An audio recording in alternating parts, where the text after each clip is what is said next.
everyone. My name is Dr. Richard Bulis.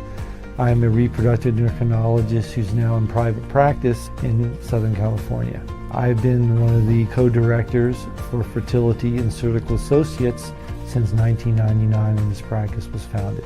I'm here today to address topics and issues regarding infertility, endocrinology, as well as IVF and related procedures.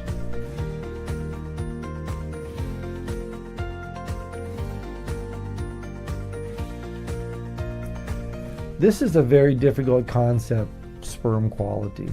And in fact, I would argue that in some ways the physiology of sperm is more complex than the physiology of the egg. In general, we know that women are endowed with a certain number of eggs, and the number of eggs that they have decline over time, whereas men continuously make new sperm. The life cycle of sperm is rather prolonged relative to many cells in the body. At the level of the testis, it takes approximately 75 days, let's say 10 weeks, for the sperm to be produced by the sperm-producing cells called spermatogonia. And these sperm-producing cells take about 75 days to make sperm reach a point of development where they're mature enough to fertilize an egg. It then takes about 2 weeks for an individual who's having ejaculations on a regular basis to go through the outflow tract to reach the point where it could be measured in a semen analysis or used in an ejaculate. About 10 weeks at the level of the testis, 2 weeks to get through the outflow tract. Thus, the sperm that's ejaculated today actually began its production 90 days earlier, or at least 12 weeks earlier.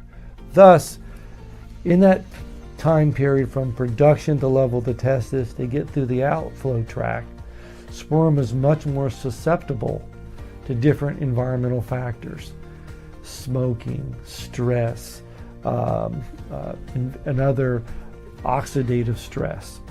Thus, to improve sperm quality, we encourage men to try to have as healthy of a lifestyle as possible, to minimize their consumption of alcohol, to certainly quit smoking, to take a multivitamin.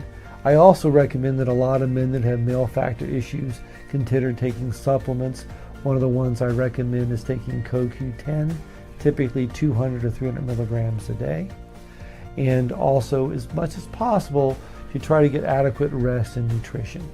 I recognize that a lot of you have very stressful lifestyles, a lot of demands on your personal and professional life, but as much as you possibly can, try to take enough time for yourself to get as much rest as you can.